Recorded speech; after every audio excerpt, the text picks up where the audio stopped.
Welcome dear friends. Today we are going to study about the intermediate goods. As previously we have seen about the final goods, and I will make a further improvement in this because intermediate goods and final goods separate एक column में आपको हम दिखाएंगे और ताकि आपका distinction और clarity आपकी और बढ़े. So once again welcome. In this episode we will talk about the intermediate goods. Final goods के बारे में हम पढ़ चुके हैं कि final goods are the main for final use by the consumer और फर्म्स.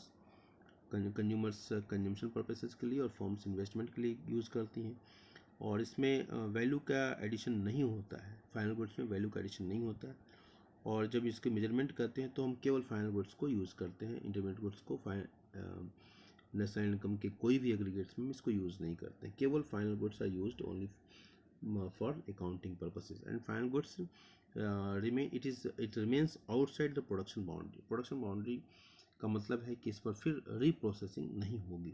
ठीक है, मतलब उसमें कोई और वैल्यू एडिशन नहीं होगा.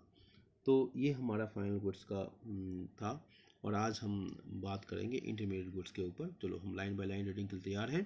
तो let us welcome this new video, and I welcome all my students, young, energetic, dynamic students. Okay, so intermediate goods, goods and services purchased by production unit from other production units with the purpose of reselling. ध्यान देंगे words के ऊपर. एक बार फिर मैं reading कर रहा हूँ बहुत ही आराम से. Goods and services purchased by a production unit. ठीक है, प्रोडक्शन यूनिट को अंडरलाइन कर लेंगे. From other production units, okay, with the purpose of reselling. मतलब रीसेलिंग तो है, रीसेलिंग दोबारा बेचने के लिए, और with the purpose of using them completely during the same year are called intermediate goods और इंटरमीडिएट प्रोडक्ट्स. ठीक है, या तो उस पर वो पूरा हम इसको यूज़ करें, पर जो सेकंड लाइन कहती है रीसेलिंग और with the purpose of using them completely during the same year. उसी साल अगर पूर्णतया यूज हो जाए तब भी वो इंटरमीडिएट गुड्स की कैटेगरी में आएगा. ओके, अब देखिए इसमें टॉप टिप्स के रूप में दिया. Raw materials are non factor inputs. Factor inputs एक होता है जैसे लैंड, लेबर, कैपिटल, एंटरप्रेन्योर्स, वो factor inputs. Non factor inputs purchased for producing goods are intermediate goods. Raw materials or non-factor inputs purchased for producing goods are intermediate goods. दूसरा है intermediate goods are also called single use producer goods. single use producer goods. So ये MCQ के लिए सारे points बहुत ही important है. intermediate goods are also called single use producer goods. Okay, दूसरा क्या है the expenditure. Single use producer goods का मतलब है कि एक बार उसका यूज कर लिया, खत्म हो गई कहानी. ओके, तो जिसको कहते हैं ना कि राम नाम सत्य है. हो गया, तो राम का नाम सत्य है, दो है, ये बात सही है, लेकिन राम नाम सत्य जब हम बोलते हैं तो बिल्कुल अंतिम समय की बात करते हैं. तो बिल्कुल इंटरमीडिएट गुड्स का नाम राम नाम सत्य आता है, मतलब इससे खत्म हो जाती है कहानी, मतलब वो एग्जॉस्ट हो जाता है, कंप्लीटली यूज हो जाता है. The expenditure on the intermediate goods is called intermediate cost or intermediate consumption. Okay, the expenditure on the intermediate goods are called what? Intermediate cost. मतलब बीच का ये खर्चा है. और intermediate consumption, ठीक है, जो कि प्रोडक्शन में यूज हो जाता है, कंज्यूम किया जाता है. अब एग्जांपल के द्वारा ज़्यादा क्लियरिटी होगी, लेकिन एग्जांपल से पहले एक जिस तरह से हमने फाइनल गुड्स के बारे में बताया कि final goods are meant for final use and for consumers और फर्म, उसी तरह इंटरमीडिएट गुड्स के बारे में थोड़ा पढ़ लेते हैं. इंटरमीडिएट गुड्स क्या है? क्या it is used as a raw material. पहले बात ध्यान रखें किस तरह यूज होता है. ये रॉ मटेरियल के रूप में यूज होता है. किस लिए यूज होता है? To produce other goods, okay, और for resale in the same year. उसी साल बेचने के लिए. That is the year of their purchase. जिस साल खरीदा गया उसी साल वो बेचा जाता है, तब भी वो इंटरमीडिएट गुड्स की कैटेगरी में आता है. इसको रॉ मटेरियल के रूप में परचेज किया जाता है, ध्यान देने की बात है. ठीक है, रीसेल पर्पस के लिए परचेज किया जाता है, ध्यान देने की बात है. Then intermediate goods move from one stage of production to the another stage of production.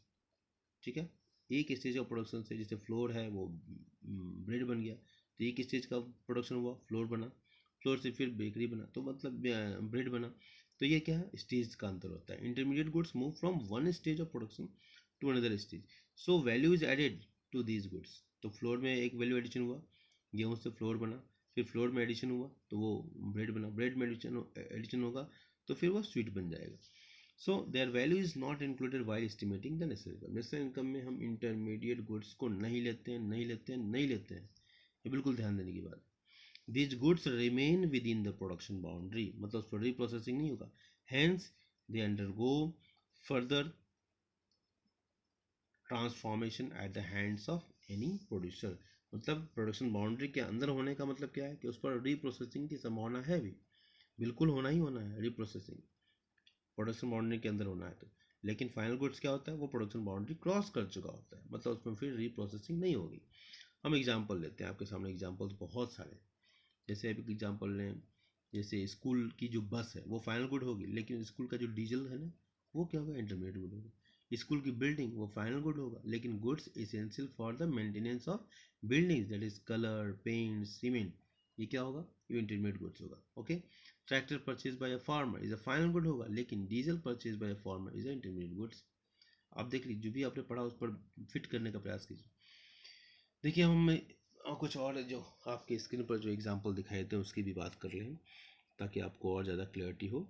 Steel sheets used for making automobiles and copper used for making utensils are intermediate goods since they are purchased with the purpose of using them completely during the same year for production of steel gates or utensils.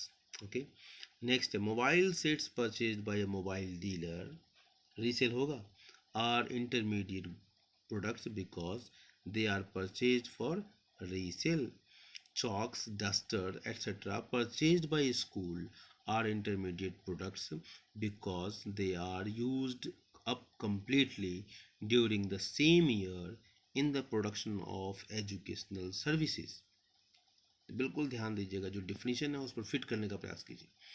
Paper purchased bye a publisher is an intermediate product because it is used as a raw material for production of books in the same year. Next point, purchase of a rice by a grocery shop is an intermediate product because it is purchased for resale.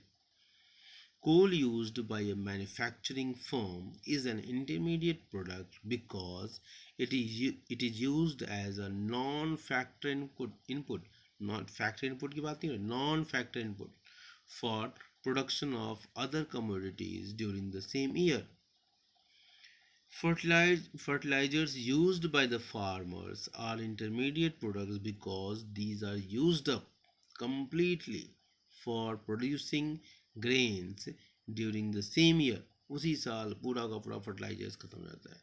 Seed है वो भी intermediate goods है क्योंकि वो completely exhaust हो जाता है, खत्म हो जाता है। Cotton used by spinning mill is an intermediate product because it is used for further production of clothes during the same year.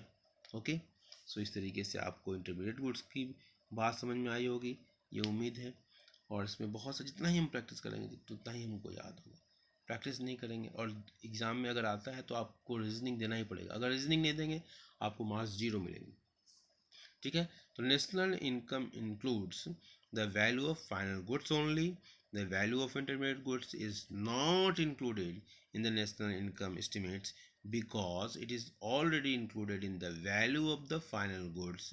Including intermediate goods separately will inflate or overestimate the national income. जैसे गेहूं से floor मिला 5 रुपये का floor, floor से bread बना 10 रुपये का ब्रेड, और 10 रुपये का ब्रेड भी को प्राइस जोड़ दिया जाए और 5 रुपये का फ्लोर का भी जोड़ दिया तो 15 रुपये हो जाएगा, और ये इन्फ्लेटेड हो जाएगा क्योंकि 10 रुपये में 5 रुपये का फ्लोर का प्राइस जुड़ा हुआ है। Okay, so thank you dear friends for watching carefully, listening carefully, and do more and more practice. Without practice nothing is possible, so practice makes a man perfect. Next video will talk on consumption goods and capital goods. तब तक के लिए bye bye, धन्यवाद, सत श्री अकाल।